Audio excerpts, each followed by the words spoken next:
Olá pessoal, continuando então a nossa leitura e discussão do capítulo 10, agora a gente vai falar da alta excitação das fibras do nódo sinusal. Em virtude da alta concentração de íon sódio no líquido extracelular por fora da fibra nodal, além do número razoável de canais de sódio já abertos, os íons positivos de sódio tendem a vazar para o interior dessas fibras. Então aqui a gente tem por que ocorre aquela variação do potencial de repouso nas fibras nodais. Então, é pela alta concentração de sódio no líquido extracelular e 2, pela grande quantia de canais de sódio abertos que permitem o vazamento desses sódios para dentro dessas células. É por isso que, entre os batimentos cardíacos, o influxo de sódio positivamente carregado provoca lento aumento do potencial de membrana de repouso em direção aos valores positivos. Assim, como mostrado na figura 10.2, o potencial de repouso gradualmente aumenta e fica menos negativo entre dois batimentos cardíacos. Quando o potencial atinge o limiar de voltagem de cerca de menos 40 mV, os canais de sódio-cálcio são ativados, originando o potencial de ação. Portanto, basicamente é o vazamento inerente das fibras do nódo sinusal que causa a alta excitação. Por isso que a gente tem explicado por que ocorre essa alta excitação no nódo sinusal. Então, existem esses canais de vazamento de sódio na fibra do nódo sinusal e existe uma alta concentração de sódio no líquido extracelular. Então, somado, esses dois ocorre esse vazamento, então essa entrada de cargas positivas no potencial de repouso, esse potencial se aumenta gradativamente até atingir o limiar. Quando se atinge esse limiar, os canais de sódio e cálcio são abertos e assim gera-se o potencial de ação. Por que esse vazamento de íons sódio e cálcio não faz com que as fibras permaneçam continuamente despolarizadas? A resposta é que dois eventos que acontecem durante o potencial de ação evitam que isso ocorra. Primeiro, os canais cálcio e sódio se inativam se fecham dentro de 100 a 150 milissegundos após sua abertura. E segundo, nesse mesmo tempo, grande número de canais de potássio se abrem. Assim, o influxo de íons positivos, cálcio e sódio, cessa, enquanto ao mesmo tempo grandes quantidades de íons positivos de potássio se difundem para o exterior da fibra. Então aqui explicou por que, uma vez despolarizada, essa fibra não continua sempre despolarizada. Primeiro, é porque os canais de cálcio e sódio vão se inativar em uma certa polaridade, e assim não vai ocorrer a entrada de cargas positivas, e depois que em certo potencial os canais de potássio se abrem, então vai ocorrer saída das cargas positivas. E assim vai ocorrer a repolarização do nó sinusal para que ocorra uma nova despolarização. Esses dois efeitos negativam o potencial de membrana, que volta ao seu valor de repouso e, portanto, põe fim ao potencial de ação. Na sequência, os canais de potássio permanecem abertos por mais alguns décimos de segundo, permitindo temporariamente a saída de cargas positivas do interior da célula, resultando em excesso de negatividade dentro da fibra. Esse fenômeno se chama hiperpolarização. O estado de hiperpolarização leva de início aos valores do potencial de membrana de repouso, até cerca de menos 55 a menos 60 mV, quando termina o potencial de ação. Portanto, esses canais de potássio, além de retornar para valores negativos, eles hiperpolarizam a célula, ou seja, mandam cargas positivas para fora, suficiente para que o potencial fique mais negativo. Mas com a entrada das cargas positivas dos canais de vazamento de sódio, esse potencial vai aumentar até atingir o limiar e gerar um novo potencial de ação. Por que esse estado de hiperpolarização não se mantém permanentemente? A explicação é que, pelos próximos décimos de segundo, após o fim do potencial de ação, cada vez mais canais de potássio vão progressivamente se fechando. O vazamento das cargas de sódio e cálcio para o interior da célula, mais uma vez, desequilibra e ultrapassa o efluxo de cargas de potássio, fazendo com que o potencial de repouso se eleve mais uma vez para, por fim, atingir o limiar de descarga do potencial em torno de menos 40 mV. E então, todo o processo se inicia. A autoexcitação causa o potencial de ação, a recuperação do potencial de ação, a elevação do potencial de repouso até o disparo e, finalmente, a reexcitação que deflagra mais um ciclo. Esse processo continua indefinidamente durante a vida de cada pessoa. Aqui deu um resumão, então. Inicialmente, vai ocorrer a entrada de cargas positivas pelo canal de vazamento de sódio até se atingir o limiar. Então, esse potencial de repouso ele vai aumentando até se atingir o limiar pela entrada de sódio por esses canais de vazamento de sódio. Uma vez atingido o limiar, os canais de sódio e cálcio vão se abrir, ocorre a despolarização do nó sinusal. Esse potencial de ação gerado vai percorrer toda a fibra sinusal e então, uma vez que o potencial de ação percorreu, esses canais de cálcio-sódio vão se fechar e agora canais de potássio se abrem. Esses canais de potássio, uma vez abertos, vão levar cargas positivas para fora e se inicia a repolarização nessas células e nessas fibras do nó sinusal. Uma vez essas cargas positivas saindo, o potencial de membrana vai ficando mais negativo e chega um ponto que fica negativo e se hiperpolariza, atingindo cerca de menos 55 a menos 60. Nesse estágio, os canais de potássio começam a se fechar e agora os canais que vão ter mais ação são os canais de vazamento das cargas positivas. Então, agora, cargas positivas do potássio vão parando de sair aos poucos e cargas positivas do sódio vão entrando através dos canais de vazamento. Essa entrada de cargas positivas vai elevando o potencial de repouso até se atingir o limiar novamente e deflagrar um novo potencial de ação. Agora a gente vai falar das vias internodais e a transmissão do impulso cardíaco pelos átrios. As extremidades das fibras do nó sinusal conectam-se diretamente ao tecido muscular atrial circundante. Assim, potenciais de ação originados no nó sinusal se propagam para diante por essas fibras musculares atriais. Desse modo, o potencial de ação se espalha por toda a massa muscular atrial e, por fim, até o nódo atrioventricular. Então, as fibras do nó sinusal se conectam diretamente com as fibras musculares do átrio, uma vez gerado o potencial de ação. No nódo sinusal, esse potencial de ação vai se espalhar e percorrer todo o átrio. A velocidade de condução na maior parte do músculo atrial é cerca de 0,3 metros por segundo, mas a condução é mais rápida, de até 1 metro por segundo, em diversas pequenas faixas de tecido atrial. Portanto, em geral, no músculo atrial, a velocidade da condução desse potencial de ação é 0,3 metros por segundo, mas existem algumas faixas que essa velocidade pode ser muito maior, até 1 metro por segundo. Então, uma dessas faixas é denominada banda interatrial anterior. Ela cursa pelas paredes anteriores dos átrios, alcançando o átrio esquerdo.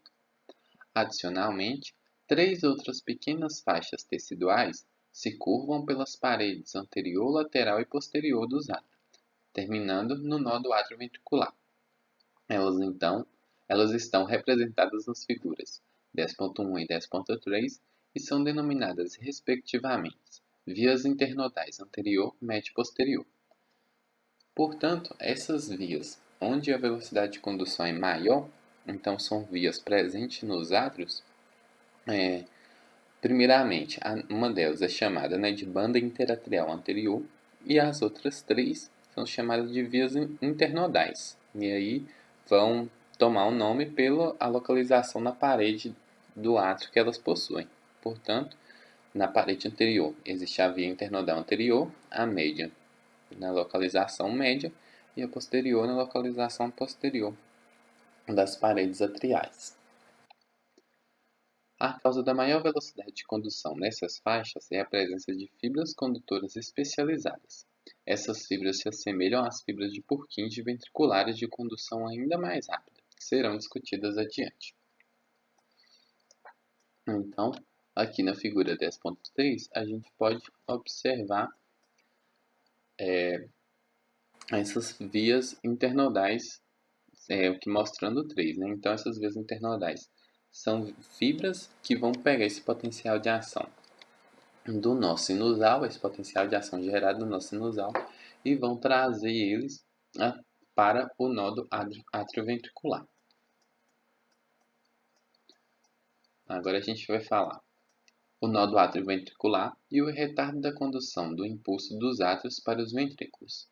O sistema condutor atrial é organizado de tal modo que o impulso cardíaco não se propague dos átrios aos ventrículos muito rapidamente. Esse retardo permite que os átrios se contraiam e esvaziem seu conteúdo nos ventrículos antes que comece a contração ventricular. Os responsáveis por esse retardo da transmissão para os ventrículos são principalmente o nódo atrioventricular e suas fibras condutoras adjacentes.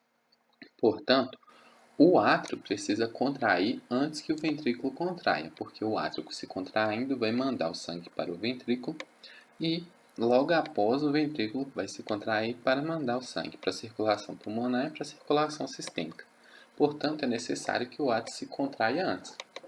Para que isso ocorra, o átrio é despolarizado pelo nódo sinusal. Esse potencial gerado no nódo sinusal vai chegar no nódo atrioventricular e no nódo atrioventricular vai ocorrer um retardo. A gente lembra que as fibras musculares do átrio e dos ventrículos não se comunicam diretamente, são dois sincícios diferentes, porque entre eles existe aquele músculo, aquele tecido, né, fibroso, que é o esqueleto cardíaco. Então, ele faz esse impedimento da passagem do potencial de ação entre as fibras musculares atriais. E esse potencial de ação vai passar através do nódo atrioventricular e suas fibras condutoras. Então, nesse nódo atrioventricular e nessas fibras condutoras, vai ocorrer um pequeno retardo para permitir que o átrio se contraia primeiro, antes do potencial de ação chegar nos ventrículos, para só quando o sangue chegar, né, vindo dos átrios para os ventrículos, logo após os ventrículos se contraem e assim o sangue pode ir para os pulmões ou para a circulação sistêmica. O nódo atrioventricular está situado na parede posterior do átrio direito, imediatamente atrás da válvula tricúspide, como mostra a figura 10.1.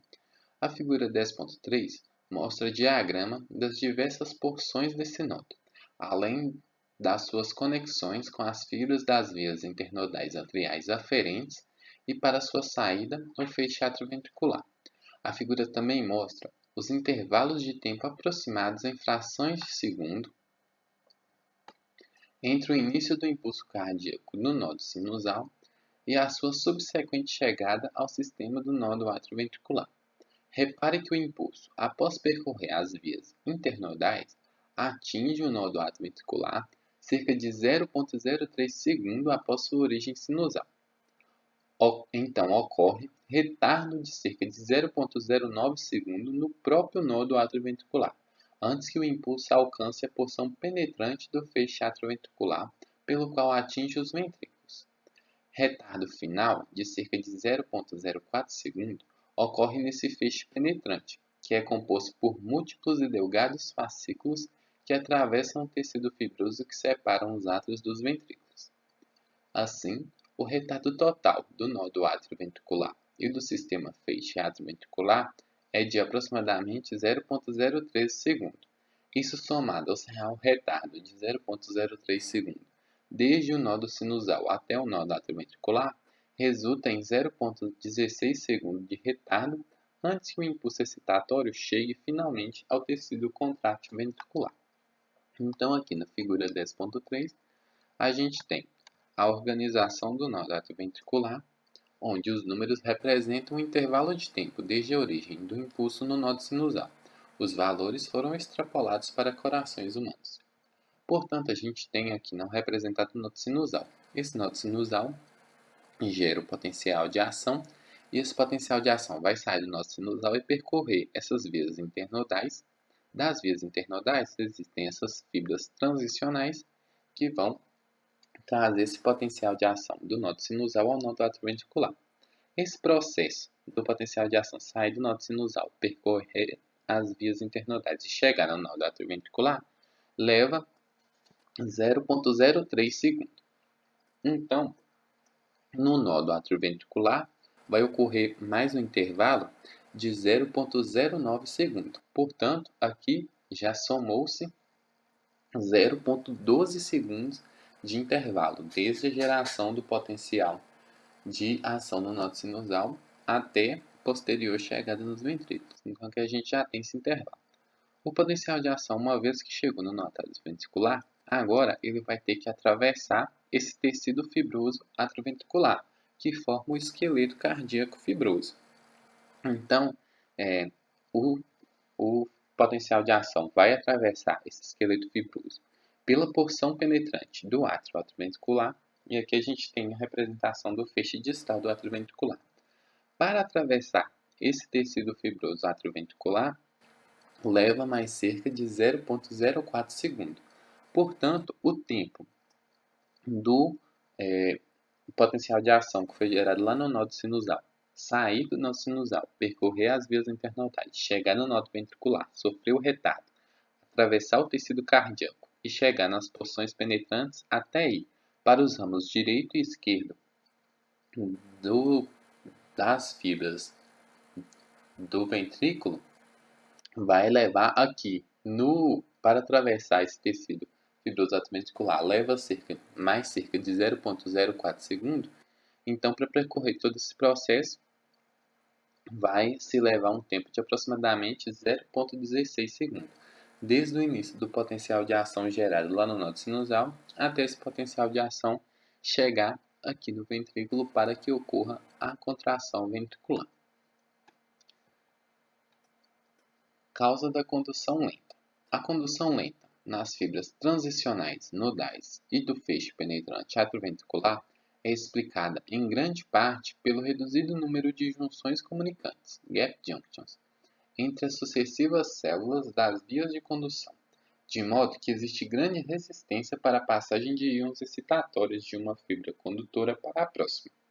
Desse modo, é fácil perceber por que cada célula é sucessivamente mais lenta em sua ativação. Portanto, essa condução que vai ser retardada, desde a ocorrência do potencial de ação no nódo sinusal até ele chegar no músculo ventricular, vai haver esse retardo.